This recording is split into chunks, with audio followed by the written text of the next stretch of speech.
Ini antara lain hadirin.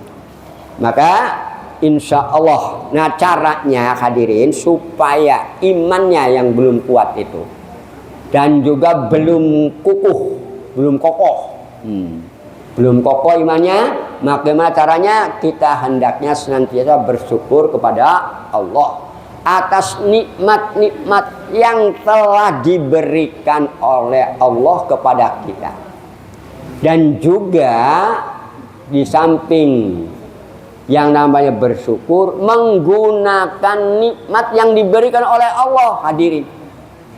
Contoh, ibu bapak diberi rezeki, tolong pikirkan, oh iya ya, saya ini masa kalau sholat bajunya itu saya beli. Maka baju ini Pak, setiap tahun tuh bisa harus beli. Kayak ibu-ibu, Bu, mohon maaf, telekung itu minimal punya 5. Setiap tahun beli. Jangan sampai ada orang mau numpang sholat, Bu, maaf Bu, saya mau numpang sholat. Hah? Nggak punya telekung, nggak punya Islam. Malu kan, Bu? Betul nggak? Ya, sarung ya banyak, kan begitulah. Kenapa? Masa sampai 1 tahun nggak ganti kan, Bu? Rasanya ya nggak itu. Jadi untuk ibadah kepada Allah kita harus ngerti, innallaha jamilun yuhibbul jamal. Sesungguhnya Allah tuh ganteng, senang sama orang yang ganteng. Orang ganteng tuh pakai pakaian kan Pak, betul nggak Pak? Kalau nggak pakai pakaian ganteng nggak Pak? Ya silakan saja lah Bapak, habis mandi kira-kira bercermin bagus nggak kira-kiranya? Nah itu, jadi ada rasa syukurnya, syukur dan juga menggunakan nikmat Allah. Nikmat Allah apa yang kira-kira yang diberikan oleh Allah. Nah, samalah Pak, seperti kita punya rumah, ya kan Pak, nikmat dari Allah. Kita gunakan rumahnya untuk apa? Sallu buyutakum, wala taj'alu buyutakum maqabir. Janganlah kamu jadikan rumah-rumahmu itu kuburan. Rumah ini Pak seperti kuburan. Kuburan tuh ganteng, cantik Pak. Bener nggak Pak? Di poslen, betul nggak Pak? Sampai karena nggak ngertinya, mohon maaf nih. Ini Pak kalau mau izin ya Pak, bahasa Jerwone ya. Nah ini di Batako, Batako. Tapi tolong di atasnya jangan ditimpa lagi, kasihan mama bapak mulu. Ditimpa kira-kiranya kalau sedang tidur sampai begitu sakit nggak Bu? Iyalah dikosongkan ini atasnya ininya. Karena di Pontianak tuh rebutan manusia itu. Karena banyak orang yang nggak mau yang namanya wakaf tanah untuk kuburan, betul nggak Pak? Nah, mulanya kami di sana patungan, alhamdulillah udah sampai terbeli 2 hektar lebih yang masalah itu Pak. Tapi di Punggur jauh. Nah kalau Bapak nggak ada kuburannya lah di sana ya Pak ya. Iya di Punggur. Kenapa? Kami melihat Pak, sampai kemarin pun juga saya ngomong sampai tim untuk kesuksesan itu. Tolonglah yang namanya siapa yang menjabat, apa gubernur ataupun yang namanya wali kota, itu siapkan tanah untuk itu. Apa sebabnya? Kasihan kita lahir dalam keadaan sempurna ya Pak, Bu. Waktu lahir pakai tampang atau pakai apa Pak? Masa meninggal dimasukkan ke parit? Mau Bu? Aduh. Masa begitu meninggal dibawa yang namanya ini WC orang terus ada mayat? Kasihan. Benar nggak Bu? Nah ini antara lain kami sediakan sana. Hanya bayaran cuma berapa Pak? 1 orang 1.500.000 untuk 1 keluarga, bayangkan. Ini. Nah kalau yang namanya ini kalau harganya pada waktu itu 600-700 1 hektar Pak. Nah, dipikir-pikir kalau Bapak itu bersedekah 1.500.000, kita ditanam di sini, maka di sini masih bersedekah sampai 19 orang atau 9 orang Pak masih. Ini antara lain. Maka ya untuk sodako bagi orang yang nggak punya juga kan Pak. Ini antara lain. Baru dikubur 3 orang Pak di sana. Karena jauh barangkali. Karena apa? Mentang-mentang di sungai di Danau Sentarum masih ada. Padahal udah empit-empitan, kasihan. Mulanya saya ngomong sama anak-anak, nak pokoknya bapak nggak mau dikubur di Pulau Jawa baiklah. Iya, karena di sana udah nunggu kuburannya. Oke, hadir yang berbahagia. Oke, terus dengan itu Bu, yang telah menggunakan nikmat Allah yang telah dianugerahkan Allah kepada kita dengan sebaik mungkin, hadirin. Dengan sebaik mungkin ini ya gunakan dengan sebaik-baiknya. Contoh ya Pak, kita diberi rezeki, masa kita tidak makan? Pumpu masih doyan manganlah. Bener Pak, nanti seperti kayak saya udah kalau yang namanya lambung naik, aduh makan aja males. Betul ya Pak. Ini makal karena itu yang sehat makan, nggak apa-apa. Asal jangan berlebihan. Dan berlebihan tuh begini maksudnya Pak. Kalau makanan tuh nggak cocok, jangan dimakan. Kan begitu hadirin, kita sendiri yang tahu. Nah, saya mohon maaf aja, saya begitu Pak. Kalau memang nggak cocok, saya nggak mau makannya. Karena apa? Daripada berbahaya kepada diri kita sendiri kan Pak. Nah gitu. Karena apa? Makanan juga jadi obat dan juga makanan itu bisa jadi penyakit. Penyakitnya karena musrifin. Innallaha la yuhibbul musrifin. Sesungguhnya Allah tidak suka bagi orang yang berlebih-lebihan. Kalau berlebihan itu yang enggak dimaksudkan, yang tidak diperbolehkan. Dan juga dengan sebaik-baiknya, baik itu hadirin pada waktu senang maupun waktu susah. Ini orang kadang-kala aji mumpung. Tahu aji mumpung? Mumpung banyak duitnya, makannya lahap. Begitu tak punya duit, bingung. Ada lagi yang balik lagi, yang karena pengen kaya, pengen seret, masin ditekok. Makanya pokoknya setiap ada duit tidak duit, makanya apa? Laubatan baiklah. Ya Allah, na'udzubillahi min dzalik. Jangan. Kapan menikmati dunia? Ya kan Pak, Bu? Ya nggak usah boros, nggak usah masin. Khairul umur awsatuha. Sebaik-baik sesuatu itu tengah-tengahnya. Tengah-tengah, Pak. Jangan boros, jangan masin gitu. Karena yang namanya tidak masin itu kembalinya kepada diri kita kok Pak. Akan nambah oleh Allah Subhanahu wa taala. Hadirin yang berbahagia, orang-orang yang beriman atau mukmin ini harus senantiasa beristiqomah. Nah ini Pak, yang paling sulit itu istiqomah, mulazamah, membiasakan kontinu ya Pak ya. Ini kontinunya yang payah itu Pak, yaitu tetap dalam ketakwaan. Nah cirinya gampang untuk takwaan ya Pak ya. Tadi diberi rezeki bersyukur, ketemu orang senyum bukan manyun, ketemu orang nyapa, jabatan tangan ya Pak ya. Ya manis-manis bibir lah, tak semandis lambe gitu loh. Apa kembalinya kira-kiranya? Manis bibir tak semanis lambe. Ya walaupun orang dibenci tetap hadirin kita ini senyum. Apa sih gunanya punya bibir? Kan begitu hadirin.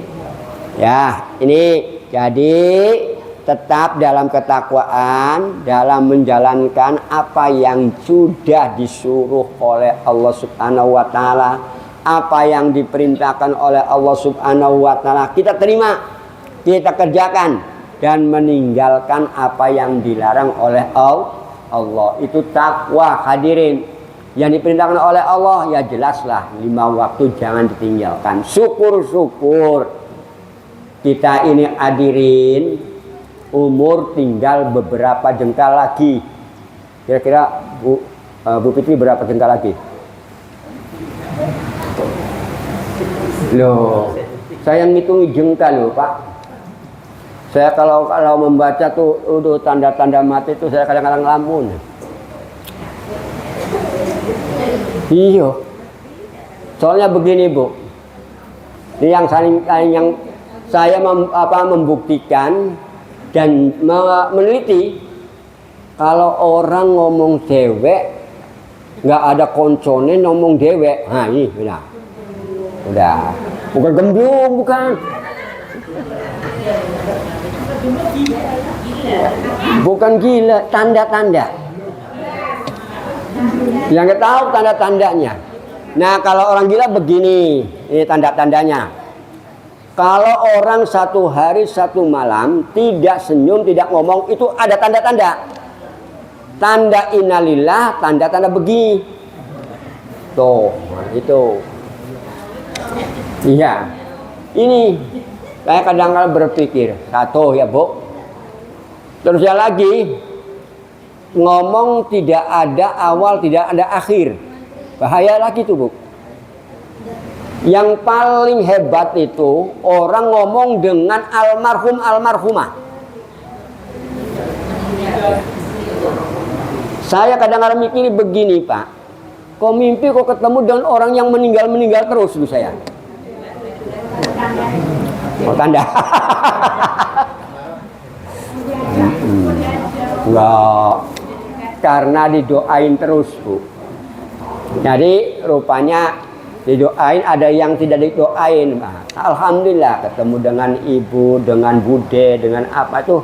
Nah itu Bu, antara lain ya bude-bude yang masih hubungan darah dengan saya. Itu antara lain hadirin. Karena apa? Karena setiap waktu kami doakan. Itulah barangkali ucap terima kasih barangkali. Tapi ya berpikir semua. Kenapa? Innalillah wa inna ilaihi raji'un, akan kembali kepada Allah Subhanahu wa taala itu hadirin. Terus ya lagi kita juga harus tahu bahwa keimanan kita yang mantap dan yang jitu, mantap jitu lagi Pak. Ini ada tingkatan-tingkatan. Yang jitu itu akan memberikan keyakinan, ketenangan jiwa. Kalau kita ini imannya sudah kuat, kokoh, jitu hadirin, maka akan menambahkan jiwa kita ini tenang hadirin. Dan juga ketentraman diri kita atau jiwa kita.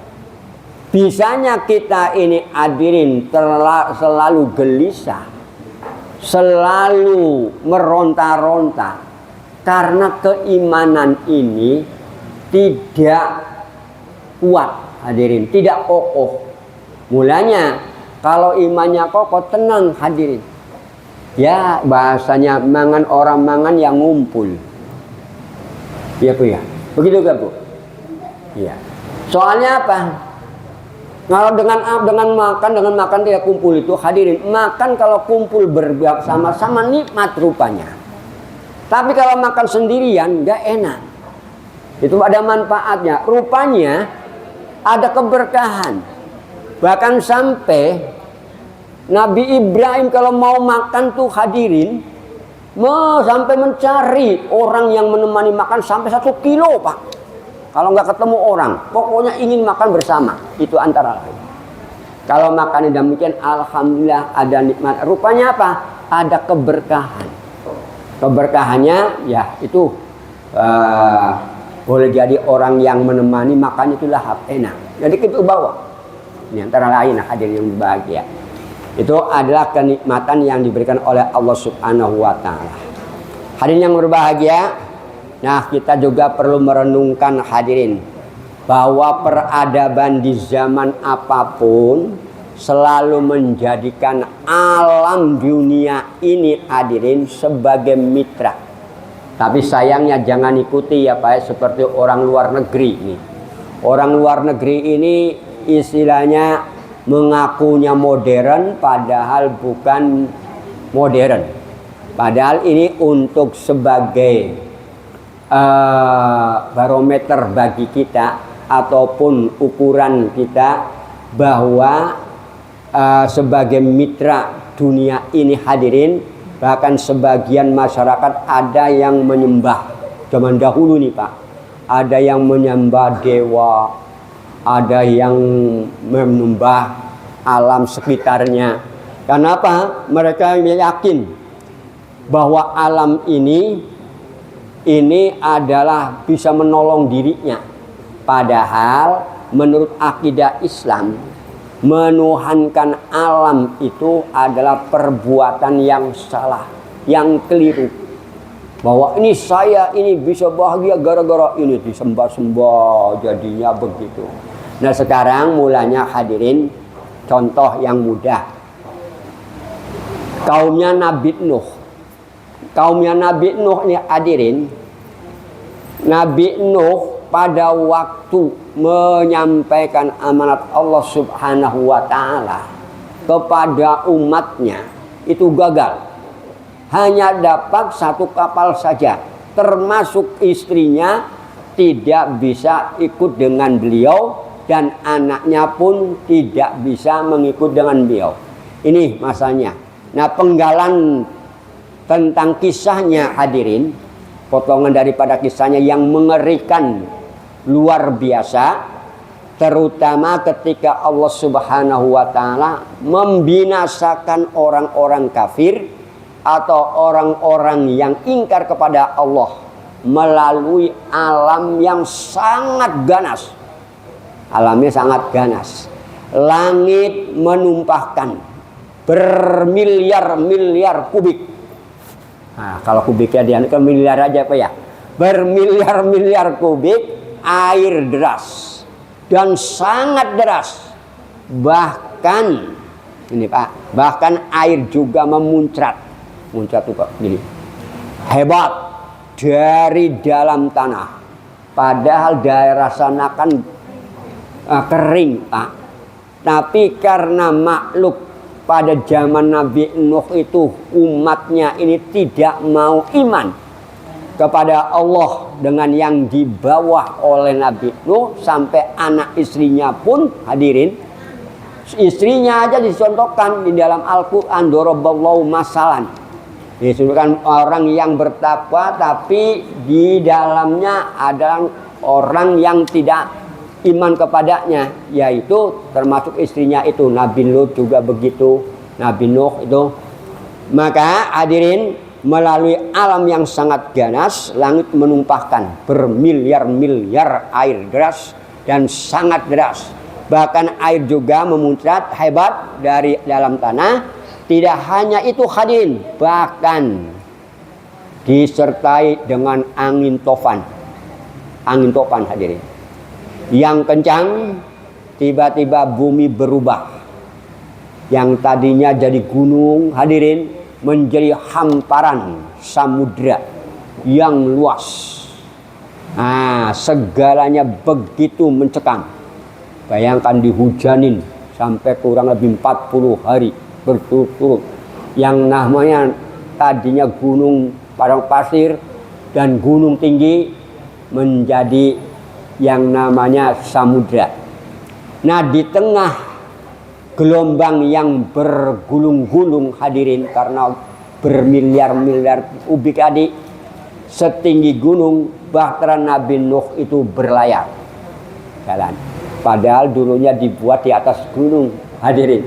Di atas gunung waktu membuat diketawakan, diolok-olok oleh umatnya, sampai dikotorin, sampai diberakin hadirin, sampai diberikan penyakit oleh Allah Subhanahu wa ta'ala supaya dibersihkan.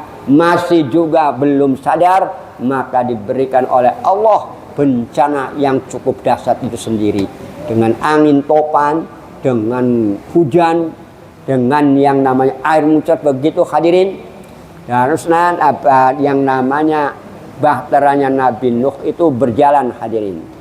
Nah di atas kapal, udah masuk ke kapal hadirin, Nabi Nuh itu mencoba memanggil anaknya. Nah, maksudnya mau menyelamatkan anaknya yang bernama Kan'an. Nah, apa kira-kiranya? Memanggil Kan'an agar dia itu dapat atau mau beriman dengan bapaknya. Tapi apa hadirin?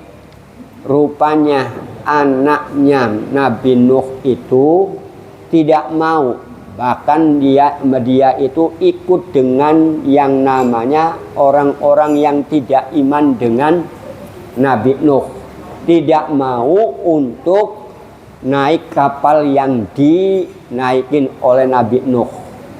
Nah, terus langsung hadirin Nabi Nuh memanggil-manggil, wahai anakku, naiklah ke kapal. Rupanya apa? Anaknya ngomong begini, hadirin, Pak, saya tidak mau untuk mengikuti. Karena apa? Kami ingin mencari tempat yang bisa melindungi aku, yaitu ingin naik ke gunung. Rupanya apa hadirin? Bapaknya sudah ngomong, nah pada hari ini nggak ada yang bisa menolong kamu kecuali hanyalah Allah Subhanahu wa Ta'ala. Tidak ada yang melindungi. Tapi ngomongnya Pak, aku akan menjadi perlindungan Pak ke gunung yang dapat memelihara aku dan bisa menjaga aku dari air bah yang begitu. Nabi Nuh hadirin berkata, tidak ada nak yang akan melindungi kamu, yang bisa menyelamatkan kamu kecuali Allah Subhanahu wa Ta'ala. Hari ini tidak akan bisa ada makhluk yang bisa menyelamatkan azab atau siksa Allah selain Allah Subhanahu wa Ta'ala saja yang Maha Penyayang. Nabi Nuh sendiri hadirin mencoba lagi untuk meyakinkan anaknya ini hadirin supaya mengikuti naik kapal, tetapi anaknya hadirin apa? Tidak mau untuk mengikuti. Ini bandel. Mulanya bapak-bapak, kalau memang kita punya anak sudah sekali, 2 kali, 3 kali sudah bandel, biarin amat. Sudah enggak kewajiban kita lagi hadirin. Kita memberikan nasihat sekali, 2 kali, 3 kali. Nah, kalau udah kamu terserah, karena kamu sudah gede. Kecuali kalau masih mau di bawah umur 15 tahun ya hadirin. Nah, kalau udah tua susah, hanya diingatkan aja nak, wa tawassaw bil haqq wa tawassaw. Kamu sudah punya anak, nak, masa kamu tidak malu gak dengan anakmu? Kan begitu hadirin. Nah, coba kamu ini sebutkan ini hadirin. Rupanya apa? Karena anaknya bandel, tidak mau mengikuti yang namanya bapaknya. Akibatnya apa hadirin? Termasuk yang akibatnya karena air itu sampai gunung ke gunung, tenggelamlah anaknya itu. Karena apa? Termasuk orang-orang yang ditenggelamkan oleh Allah Subhanahu wa Ta'ala. Dasarnya apa hadirin? Sudah disebutkan dalam Al-Quran surat Hud ayat 43 Pak. Dicari saja ya Pak ya. Yang bunyinya begini. Bismillahirrahmanirrahim. Qala sa'awi ila jabalin ya'simuni minal ma' qala la 'asimal yaum min amrillah illa man rahima wa hala bainahumal maut fa kana minal mughraqin. Ini adalah dasar Al-Qur'an menerangkan bahwa anaknya Nabi Nuh itu tenggelam karena diajak oleh bapaknya, tidak mau nurut, malahan pengennya bersama dengan orang yang ingkar kepada Allah Subhanahu wa Ta'ala. Kalau diartikan begini hadirin, anaknya menjawab, aku Pak akan mencari perlindungan ke gunung yang dapat memelihara aku dari air bah. Nabi Nuh berkata hadirin, tidak ada yang melindungi hari ini nak dari azab atau siksa Allah selain Allah saja yang Maha Penyayang. Dan gelombang menjadi penghalang antara keduanya, maka jadilah anak itu termasuk orang yang ditenggelamkan. Mulanya dari sini saja hadirin, nanti di akhirat apakah seorang anak bisa ketemu dengan bapaknya atau bapaknya bisa ketemu dengan anaknya? atau istri ketemu dengan suaminya, atau suami ketemu dengan istrinya. Nah, di sini hadirin, kalau pengen sampai ke sana, sudah disebutkan hadirin, ya ayyuhalladzina amanu qu anfusakum wa ahlikum naro. Wahai manusia yang beriman, jagalah dirimu dan keluargamu dari api neraka. Maka kalau yang namanya pengen jangan kena di neraka, yuk pada waktu masih ada kehidupan ini hadirin, nak beranak, istri, suami, anak, cucu, cicit, buyut, ya kan? Apalagi? Terus? Iya. Nah, maka diajarin muru auladakum bis sholat. Ajarin anakmu dengan sholat. Nah, bagaimana siapa yang imamin? Loh, kan punya suam. Nah, kalau tidak, ya ke masjid lah. Tapi ya perlu juga rumah kita sholat ya minimal sholat sunnah, ya Pak ya, ajarin. Sholat sunnah, udah kan begini Pak, gampang sebenarnya. Pengen sholat di rumah, habis wudhu Bapak sholat dulu di rumah sebelum ke masjid.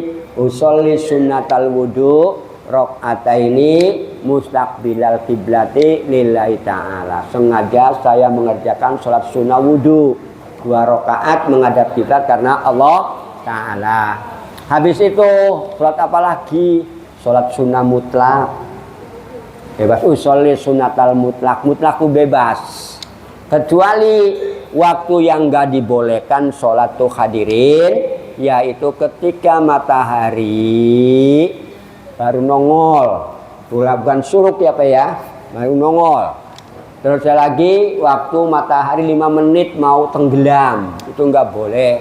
Dan pada waktu titik kulminasi itu Pak, ya kecuali hari Jumat. Kalau hari Jumat sih jam di atas pun nggak jadi masalah. Hanya saya pesankan, kalau khotib sudah naik mimbar, Bapak baru datang, lebih baik duduk. Ya Pak ya, nggak usah sholat sunnah. Kenapa datangnya belakangan? Kalau pengen dapat sholat sunnah banyak, ya datangnya awal. Kan sudah dijanjikan, kalau datangnya awal kan dapatnya apa? Onta. Bu Meni udah pernah beli onta. Berapa harganya? Nah, kan begitu. Mahal kan Pak? Tuh. Nah, ini hanya sholat sunnah. Ini antara lain. Terus ada lagi yang kedua, kalau yang terakhir dapatnya apa? Dapat telurnya. Ini telurnya apa? Telur busuk lagi. Aduhan. Nah ini.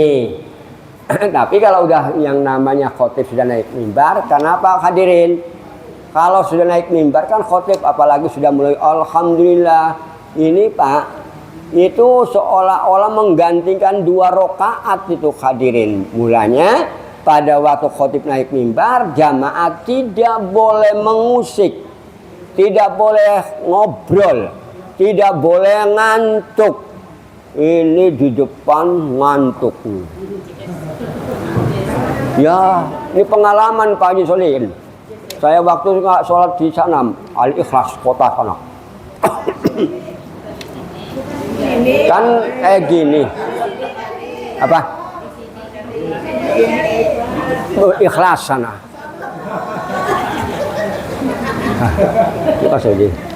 Jadi ya di sana, bukan di sini. Di Masjid Al-Ikhlas. Di situ ada seorang datuk, kan pakainya masnya begini, kayak gini. Nah, dia di sini, saya di atas. Mimbarnya kayak gini soalnya. Saya baca khutbah pertama, kedua, kan ada Allahumma gfir lil muslimin wal muslimat, kan begitu. Begitu turun, Pak Ustadz, maaf, iya tuk, apa tuk? Tadi ente nggak baca doa Allahumma gfir. Nah iya tuk, Boleh, saya mau, tapi sebelum saya menjawab tuh, saya mau tanya ke kanan kiri ente. Nah, kan ente, Pak, tadi saya membaca doa Allah maghfir, baca, sebelahnya baca, duduk, dengarkan tuh, kanan kiri ke. Saya tahu ente tuh ngeces, ngomong gitu. Saya tuh ngomongkan, bukan ngantuk, ngeces. Yang ngorok iya, maklum mau wis tuwa ya Pak ya. Ya Allah ya Rabbi. Ya Bu ya, karena apa? Habis saya putih insya Allah yang namanya apa khotbah pertama, kedua pasti saya baca lah. Nah, kan begitu, kan tahu rukunnya, kan begitu. Ini antara lain ya Bu ya, supaya apa? Oke, tujuannya supaya ngerti. Tapi karena yang namanya menyalahkan, kalau tidak menyalahkan begitu. Oke, contohnya lagi Bu ya. Wa ta'awanu alal barri. Orang khotib ini Bu, alal birri sebenarnya Bu. Nah, padahal birri, buri dengan bari beda. Maksudnya wa ta'awanu, hendaklah kamu tolong menolong alal birri, terhadap kebajikan. Ini birri benernya Bu. Ini ngomongnya alal buri, atas gandum. Alal bari, di atas daratan. Nih, kalau yang namanya membaca khotib di mimbar berulang kali, maka 7 turunan salah terus Pak. Alal bari itu di atas daratan. Ya. Alal bari, daratan. Kalau alal buri, atas gandum. Alal birri, terhadap kebaikan. Alal birri yang benar. Wa ta'awanu alal birri wat taqwa. Hendaklah kamu tolong menolong terhadap kebajikan dan ketakwaan. Ini antara lain karena kesalahan, nggak tahu karena grogi atau tidak. Mulanya hadirin untuk membaca Al-Quran maupun hadis itu hendaklah hati-hati. Sampai saya sampaikan di hadapan santri-santri, tolong ya nak, kamu kalau mau pinter bahasa Arab, suruh saya belajarkan. Contoh kalau bisa di pesantren itu bacalah yang namanya Awamil Al-Jurjani, yang bunyinya innal awamilauna fahmiyah nafiyatun wafaduma nawiyah. Itu pertama. Barulah membaca Al-Jurmiyah, barulah yang namanya sorofnya, nahunya itu ya Jurmiyah, baru Amriti, baru Alfiyah Ibnu Malik, Alfiyah Ibnu Mu'ti. Alfiyah Ibnu Malik itu 1000 nazom hadirin. Yang bunyinya begini, qala Muhammadun wa ibnu Maliki Ahmadu Rabbila khairu Maliki. Itu 1. Di tahun 70 saya belajar ini Bu. Qala Muhammadun tahun 70. Tapi alhamdulillah masih ada. Ini untuk yang namanya cara membaca bahasa Arab. Terus lagi habis itu naik tuh yang namanya Johar Maknun, bunyinya alhamdulillahilladzi qad akhrajana ta'ijal fikri li arbabil khija amada arbaban wa warasama syamsal bayani fi suduril ulama. Belajar ilmu balaghah, ilmu mantek, ilmu bayan, barulah ngerti tafsir. Nah, ilmu tafsir ngerti dengan takwil. Nah, takwil maka akan tahulah yang namanya bisa iklalnya, asal kata dari mana. Maka insya Allah hadirin, ini antara lain. Mulanya ulama-ulama dengan yang namanya membaca yang nama tulisan Arab tanpa ada harokat sudah tahu. Karena apa? Lafadznya sudah tahu. Bahasa Arab itu cuma 3 huruf. Contoh, munzirun, ya kan Pak? Ini kan bahasa Al-Quran. Ya Pak, mohon maaf ya Pak. Iya. Nazaro itu kan Pak. Ya itu kan sudah disebut inna arsalnaka syahidaw wa mubasyiraw wa munzirun. Nah kan itu wa nadhirun, kemudian itu artinya mengingatkan. Mundirun, orang yang selalu mengingat. Nah, kan begitu hadirin. Allah menurunkan atau kami mengutus kamu Muhammad itu syahidah wa mubasyirah wa nadhiro. Nah, itu asal mulanya. Nadharo. Oke. Ya contoh seperti nama saya hadirin. Zainuddin kan Zai pakai Z tuh Pak. Artinya Zainuddin itu perhiasan, dekorasi. Kalau pakainya Jim, Zainuddin itu keju. Adin agama mulai Zainuddin pokok pakai J salah. Kalau Zainuddin pakainya J itu artinya pakai JZ itu artinya kejunya agama. Kalau Zainuddin pakai Z itu artinya dekorasi agama. Kalau tukang ceramah wajar-wajar saja. Sama dengan solehin. Nah, kan solaha, nah, kan bagus. Solaha. Kalau yang namanya beliau berbuat baik itu sok namanya. Nah, asal jangan namanya dolimin yo. Ini antara lain hadirin. Ya, ini contoh. Dah kayak Fitri, nah, nama bahasa Arab tuh bukan Fitri. Tapi pakai TH ya Mbak. Nah, Fitri artinya suci bersih. Kalau lapar Fitri PITRI kosong. Nah, kalau pakai nggak ada TH-nya, pakai T doang, itu artinya kosong. Iya, alhamdulillah. Atau Idul Fitri itu Pak Aid itu kembali fitrinya itu bersih, pakainya to Idul Fitri. Nah, tapi tulisannya Idul Fitri, jadi kembali kosong. Nah, mohon maaf ya Pak ya, ini bahasa Arab. Dan juga kalau memang udah salah kan memang arti salah. Tuh antara lain hadirin. Inilah pentingnya belajar, tapi itu untuk menyusunnya dengan bahasa mulanya orang Indonesia Pak. Kalau bang ngomong bahasa Arab di Saudi Arabia pasti mengatakan lughatakum thayyibah, jayyid.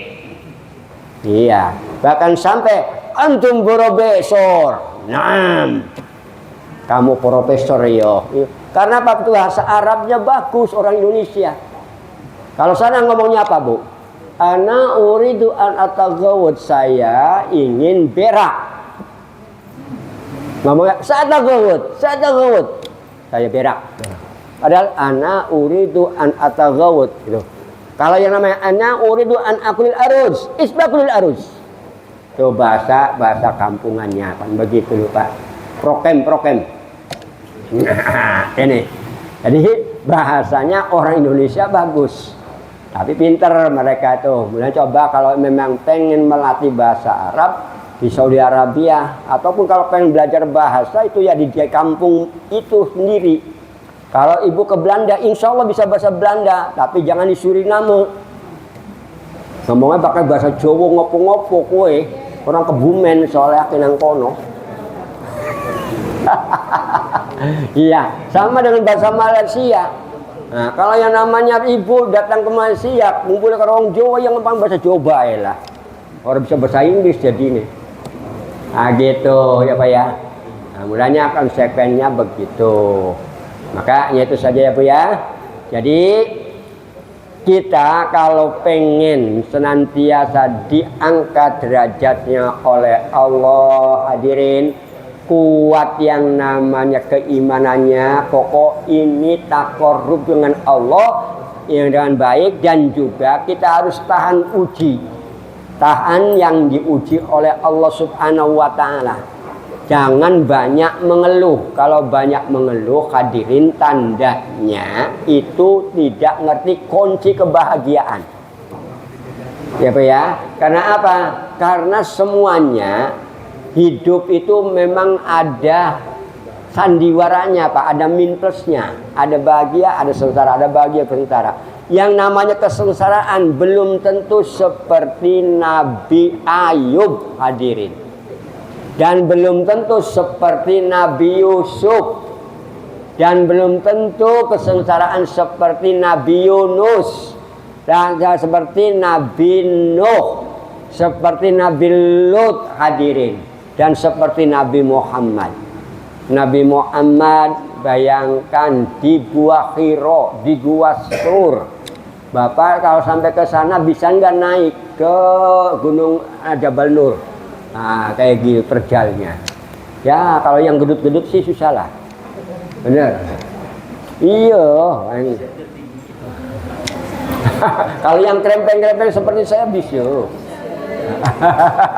Itu ya. Ini antara lain saja hadirin yang berbahagia. Terima kasih. Hanya itu saja dan semoga saja apa yang kami sampaikan untuk menguatkan diri kita, maka untuk itu kita selalu takut kepada Allah maupun dengan yang namanya baca Al-Qur'annya, zikir kepada Allah Subhanahu wa taala dan banyak-banyaklah bersyukur kepada Allah baik itu bil maqal, bil af'al maupun bil qalbi. Hanya itu saja. Walafu minkum. Wassalamualaikum warahmatullahi wabarakatuh.